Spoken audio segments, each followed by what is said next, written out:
How's it going, my bode? SilverDFanng back with more YouTube reactions.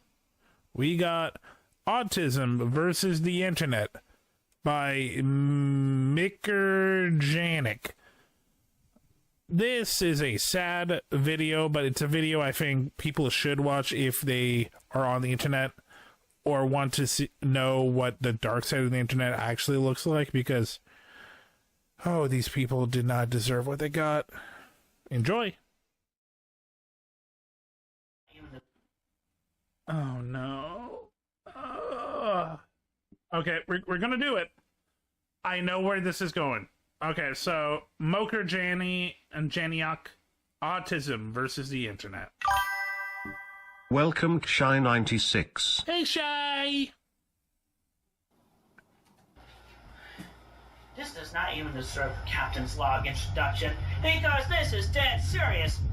The inside and outside tour I did a few months ago at my house, everyone hearing it, my mother and my father are angry at me, they're blaming me, it's my fault, I am it, it's my fault, I want everything about my house off the internet! So for anyone that doesn't know, that's the creator of Sonic Chew, and he is a lot. Let's just say he's a lot and never think about him, I hope. Autism versus the Internet. Never mind, it is fully about Chris Chan. Oh, God. If you don't know anything about Chris Chan, you're in for a journey. Christopher Weston Chandler, he has a lot of names.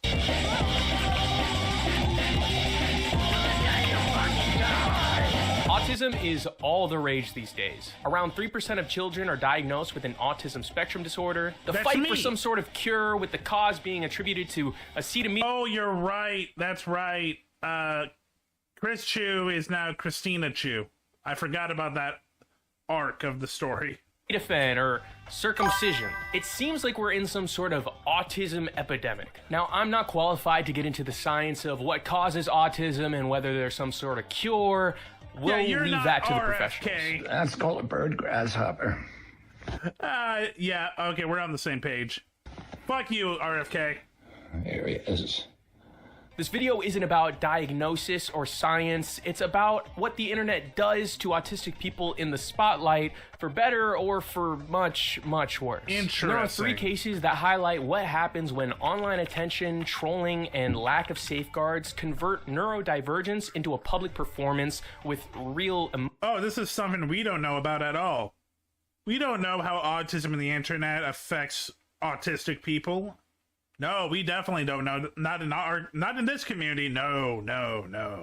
emotional and life consequences. And I think a good place to start is with somebody whose story is still unfolding to this day. And that person is Joshua Block, better known this worries me too. Online as World of T-Shirts. I don't know the world of T-shirts. As a kid growing up during the TikTok boom, it's no surprise that Josh would gravitate towards making online videos with the dreams of becoming famous. Like most TikTokers, his content consisted of silly little dances, lip syncing, and exploring the beautiful streets of New York City. Pretty harmless stuff. Okay, maybe not all harmless. Oh my God, that man is now filled with diseases not known to man or sewer rat. This arc, dubbed the Coffee and Boba arc, was pretty good, all things considered. In came the Cancun trip of 2021. In November of that year, Josh would take a trip to Cancun, Mexico, and since the drinking age is lower there than it is here in the US, this is where Josh would get his first experience with alcohol. Live streaming his entire... So, I'm not going to say that autistic people and alcohol don't mix, because it does. It mixes the same way. But you gotta pay attention. Because autistic people, when their emotion and energy levels are changed sporadically, it can get messy. drunken ordeal, with chat pushing him to drink more and more until eventually blacking out and even losing his phone. Since his father isn't in the picture, his mother passing in 2014, and his current guardian being his elderly grandfather who may not have the stamina for the constant day trips to New York City, has left Josh alone to his own devices. There isn't anything wrong with a young adult exploring the city or doing solo trips outside of the country, even if they are further on the spectrum. But with Josh's growing internet popularity mixed with his escalating dependency on alcohol, Josh's 21st birthday, allowing him free reign to drink whenever he wants, would send him down a dark path, especially without somebody to help keep him in check. Around 2022, a man named Michael Quinn found Josh online due to his growing popularity and began his move in leeching off this vulnerable autistic young adult. Quinn took on a sort of managerial role for Josh, encouraging him to start an NYC tour, illegally, and more notoriously, pushing Josh further and further into alcoholism by... Oh, this is like 1970s, 1980s music manager disgusting. Manipulating people that are not used to this environment for their own gains. Oh no. Supplying him with as many drinks as he wants. While Quinn did enable Josh's alcohol dependency, all the blame can't be put on him, since at the end of the day, Josh is an adult and does have agency. But the way he inserted himself into Josh's content made it clear that it wasn't out of mentoring and taking care of Josh, but to scrape up any money or clout he could get. So the only way you can see Josh live on TikTok is if you follow This Is Michael Quinn.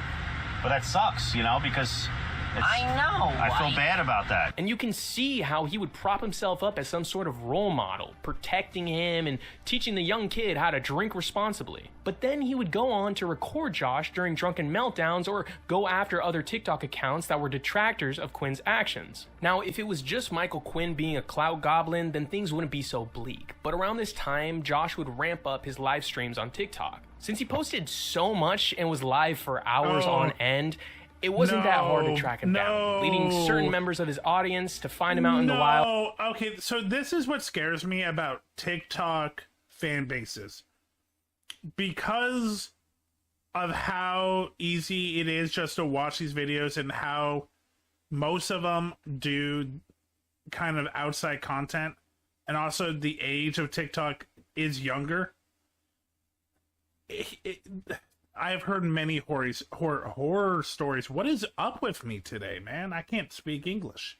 And begin harassing him, all leading to the fateful hat-stealing incident. Josh wears a captain's hat. That's his whole, shtick. This became the mission to so many. Find Josh, steal his hat, and watch the crash out commence without anyone there to stop it. At a certain point, Quinn and Josh stopped being friends, as Michael puts it, but Josh was still doing what he was doing. Still wandering New York, still drinking anything with a percent, and his drunken outbursts would get worse and worse. The term, "put the fries in the bag," began being used to insult Josh, sending him into an absolute frenzy anytime he heard it. People didn't need to steal the hat anymore. They just needed to drive by Josh, yell, "Put the fries in the bag," and get an easy crash out. And once again, while Josh is autistic, leading to a lack of certain social skills and impulse regulation, the constant push for him to drink more alcohol, which inhibits a person even more, is a recipe for disaster, which only gets worse with Josh's next manager. Jason Itzler, also known as Mr. Based Online, is an underground streamer and former prostitution ringleader with a criminal history.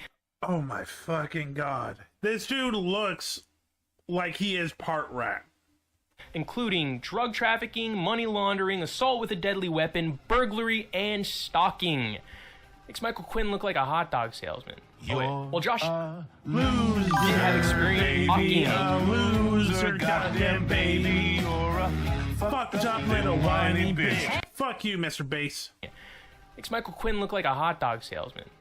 Well, Josh did have experience streaming on TikTok. That is nothing compared to kick streaming. This cesspool of degeneracy is where the most famous World of T-Shirts clips originated from. Bass would get Josh even more booze, introduce him to cigarettes, zins, have the kid almost fish out. Boys and girls, never trust a man who is half the time shirtless, tatted up with a dad bod On Galaxy Gas and who knows what other drugs. They'd be outside even more, leading to even more people approaching Josh, leading to even more dangerous outbursts. And due to TTS, this didn't stop when they were in the safety of Mr. Based's apartment. When someone donates on TikTok, they get a rose or a silly little hat, but on Kick, the donator gets to leave a message that plays out loud for everyone to hear. So people would spam donate, put the fries in the bag, leading to Josh having more meltdowns even when he wasn't in public. Mr. Beast, how does it feel to exploit a young disabled person like Josh for abuse? Disabled? Just go to rehab, just go to rehab, just go to rehab. Autism does count as a disability, my friend. It doesn't mean that you are lesser, but yes, it is a disability. You can see Mr. Baste pulling the Michael Quinn card and allowing this to continue. Baste has the option to turn off TTS, but he knows that if he keeps it on, people will keep donating to get a reaction out of Josh, and he'll make more money. Even when they're in public, if someone comes up to Josh, Baste will just sit there and stream the whole altercation. The only time he would step in is when he would be threatened with getting in trouble, or even worse, banned. Even after Josh got diagnosed with pancreatitis, a deadly disease caused from alcohol abuse, Baste gave minimal pushback on Josh with cutting back his drinking. Someone actually talked to Josh's grandpa, and here you can see his grandpa talk about how bad of an influence Baste is and how worried he is for his grandson. Believe me, it is not the family. We worry sick about him. His grandmother's just destroyed by the situation. But in Josh's mind, I'm sure he sees this as his grandfather trying to ruin his fun, when in reality, I think he just doesn't want his grandson to fucking die. Yeah. Eventually, Josh would leave Baste in the dust, but things still haven't gotten better. By the way, watch Rocket Man, because this is very close to like the Elton John story.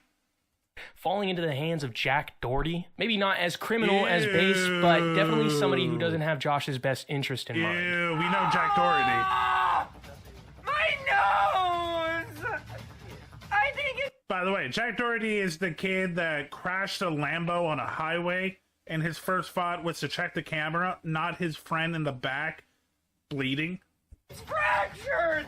And that's where we are with Josh. He's getting tossed around from shit tier streamer to shit tier streamer, getting pumped full of alcohol, harassed, and put into worse and worse scenarios. Josh does have negative traits that shouldn't be excused by his autism, but I truly believe that if it wasn't for these managers, the people that are with Josh, even when the cameras are off, allowing these bad things to continue, World of T-Shirts wouldn't be this internet crash out lolcow that we see today. Trolls will always be trolls, so there's no way of knowing how much IRL harassment he'd receive, but I guarantee it would be nowhere near the amount he gets today. Everyone feigned care when in reality they were after money and internet fame, all at the expense of this autistic kid, which will no doubt end in tragedy. And the crazy part is, a similar story has already been documented and played out with another autistic individual online. A story that some of you may already know, the story of Christine Weston Chandler. Yeah, this one is rough. There's a good chance that Chris Chan is the most documented person of all time. From news articles, high school assignments, email exchanges, and photos. There are literally documentaries about this woman. Because she has just had a footprint on the internet since, well, childhood. That should never be shared under any circumstances. Anything there is to know about Chris Chan is publicly available for all to see. There is an 85-part documentary series about Chris from birth to the modern era, okay? Christery needs to be taught in college at this point. Growing up, it was obvious that Chris wasn't a normal kid. I mean, he did really like Sonic, kind of a dead giveaway.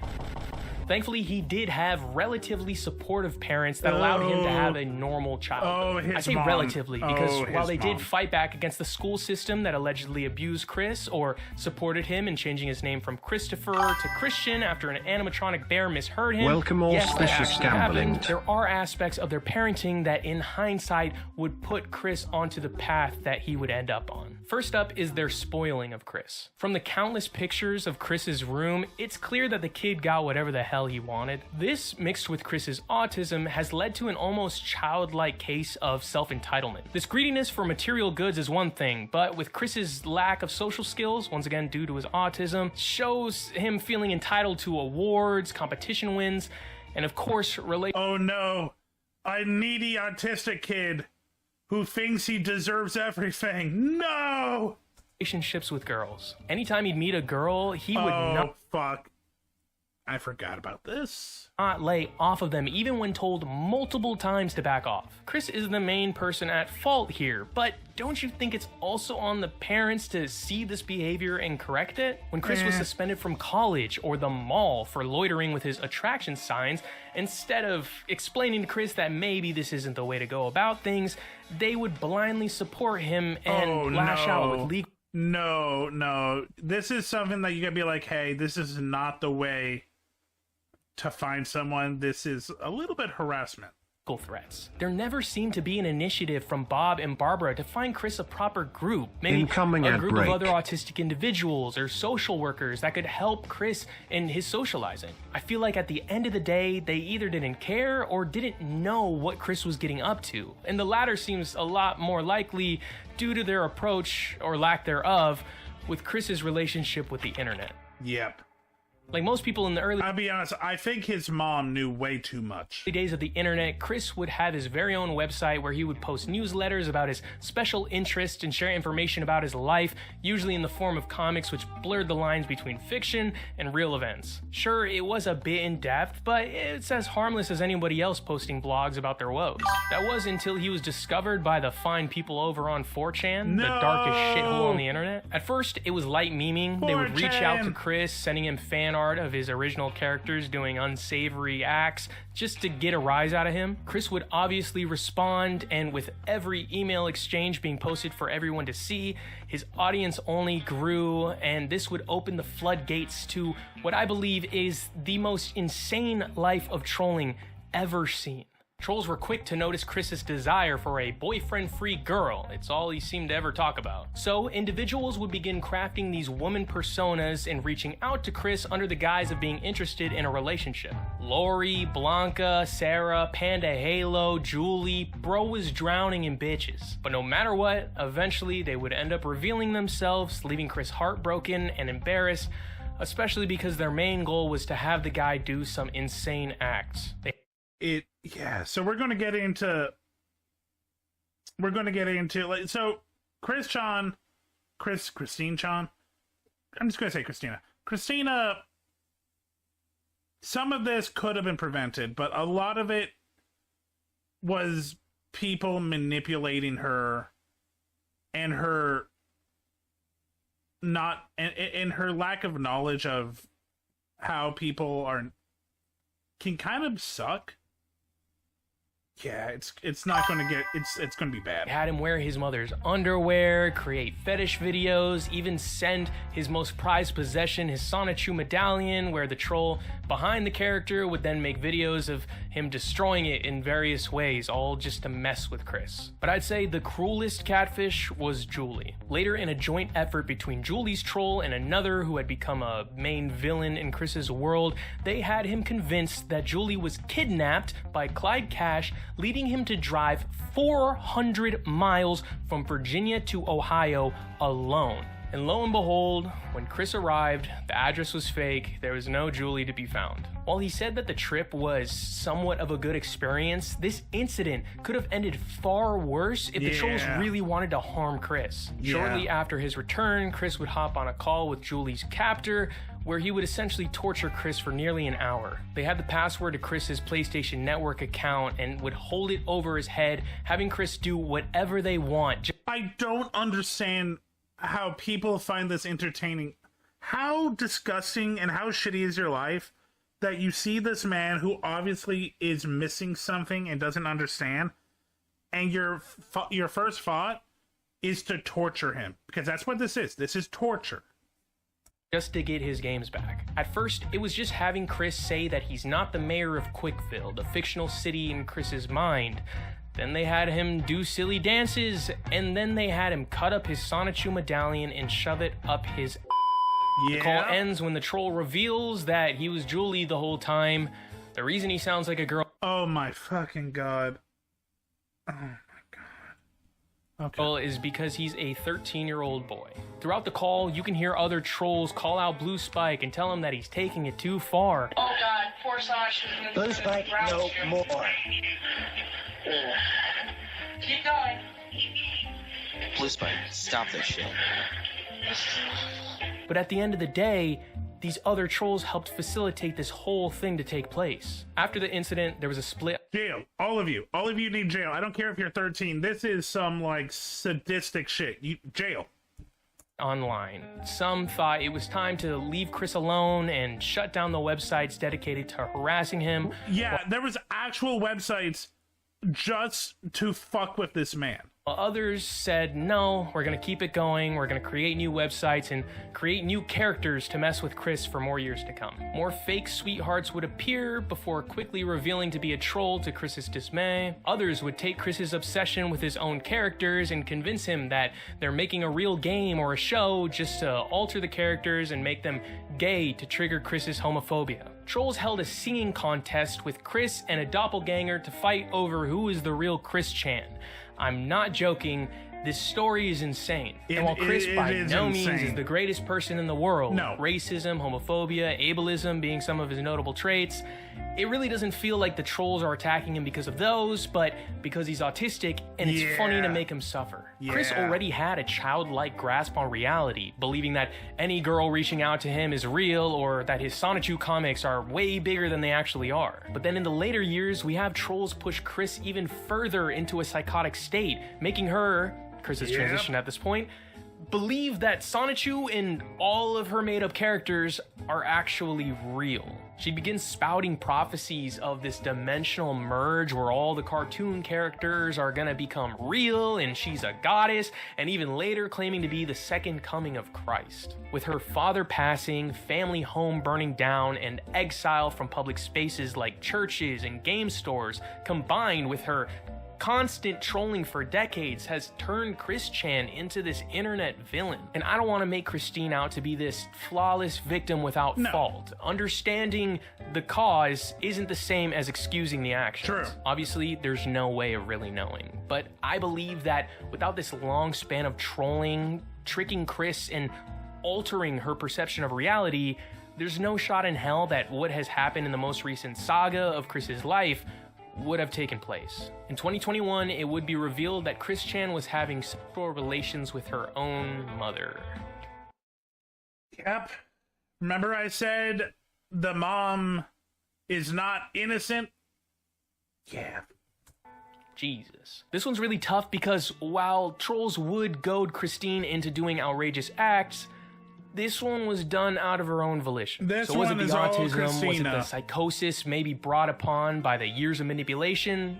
There's no way of knowing, okay? Chris knew the illegal nature of incest, and that's all there is to it. Like Josh, the story of Chris Chan is a tragic one, with constant trolls trying to create the next big saga, to the lack of real people in her life to bring her back to reality. Instead of taking the bad of Christine and attempting to correct it, they'd instead use it as an excuse to punish her. You can't feel bad for Chris Chan because she's done this and that, and now you really can't defend her because, I mean, she f***ed her mom. But would we have gotten to this point if those online just let this socially awkward autistic kid upload his silly comics and videos online without ever interacting with them? As of 2025, Chris Chan has been out of jail for a few years now. Once in a blue moon, she'll be spotted out in the wild and photos will circulate online like they're the Bigfoot photos. She'll upload here and there, but for the most part, Christine Weston Chandler has been left into internet obscurity, which is probably for the best. Yes. A similar conclusion. Let this woman just live.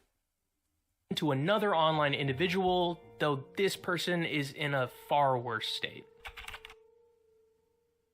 Daniel Larson is like World of T-shirts and Chris Chan combined and turned up to 11. No. Though not as big as Josh, Daniel's rise began on TikTok. I don't like know Chris, this guy. Daniel has extreme delusions of grandeur, believing he's this famous singer-songwriter with countless fans, which is amplified by numerous trolls. And like both, Daniel has had many unsavory moments both off and on camera. Daniel's early life was already fraught with turbulence. His father left the family, and his mother would later become paralyzed and wheelchair-bound. After that, Daniel would be moved around from different foster homes until eventually his grandmother would get full custody. Mixing that situation with Daniel being diagnosed with autism, bipolar disorder, and schizophrenia at a young age paints a picture of a kid with a tough...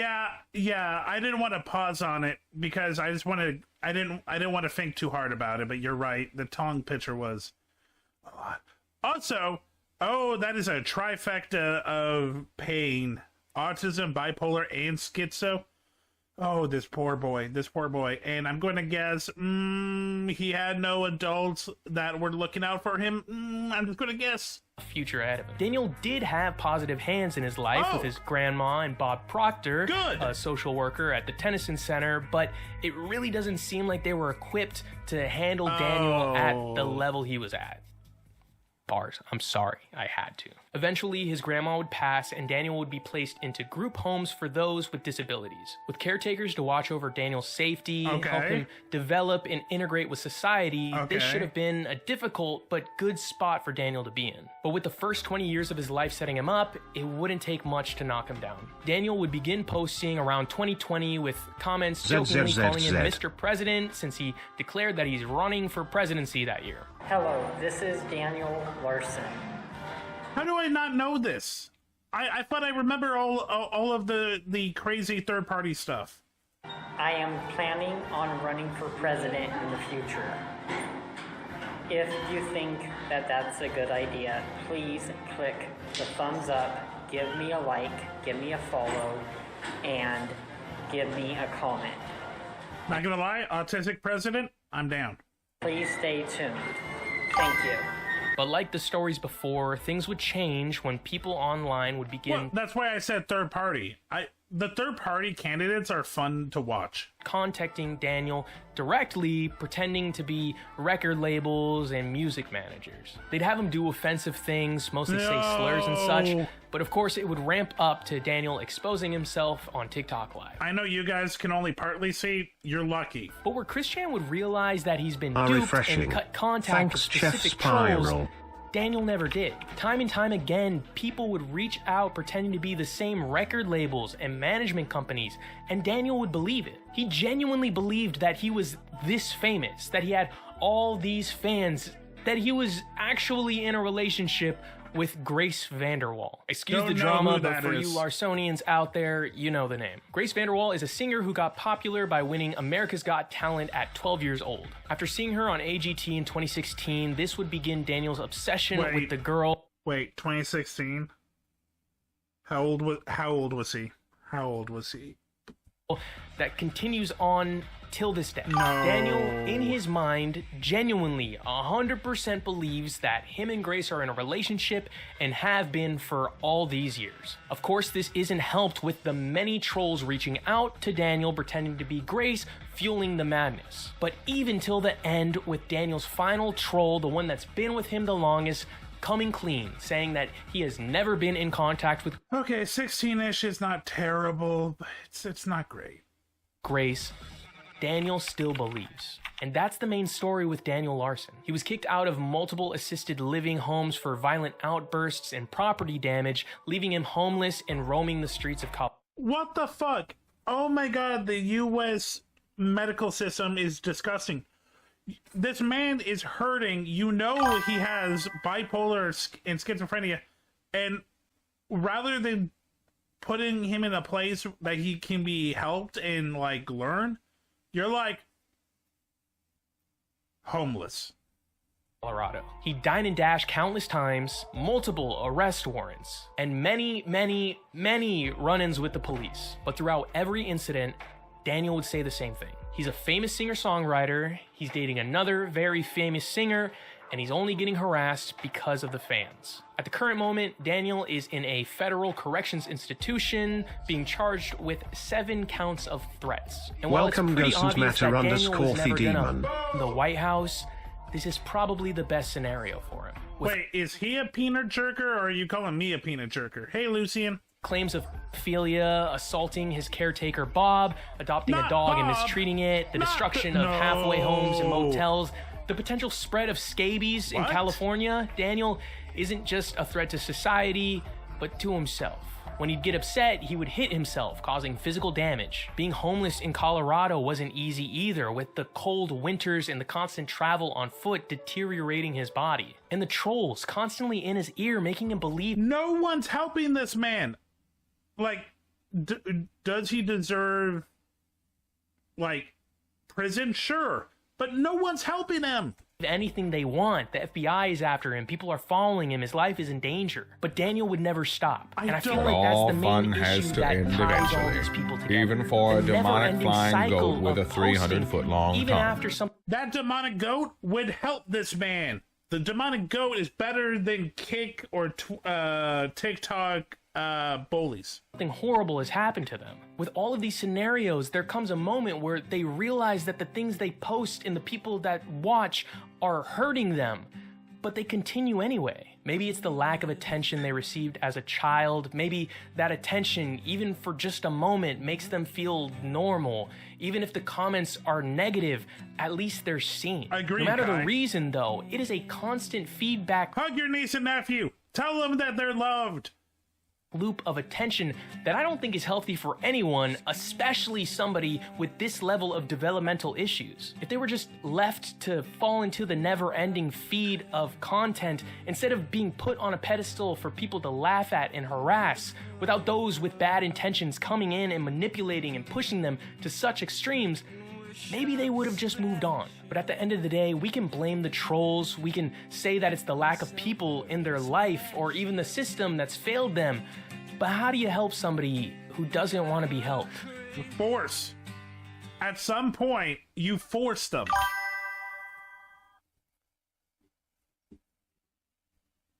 I'm glad we watched that, but oh god, that was rough. Hey, thanks for checking out this video. Check me out on Twitch, SilverDFanng, 2 N's in Fang. Check me out on Twitter and Blue Sky under the same name. Also TikTok. Have a great night.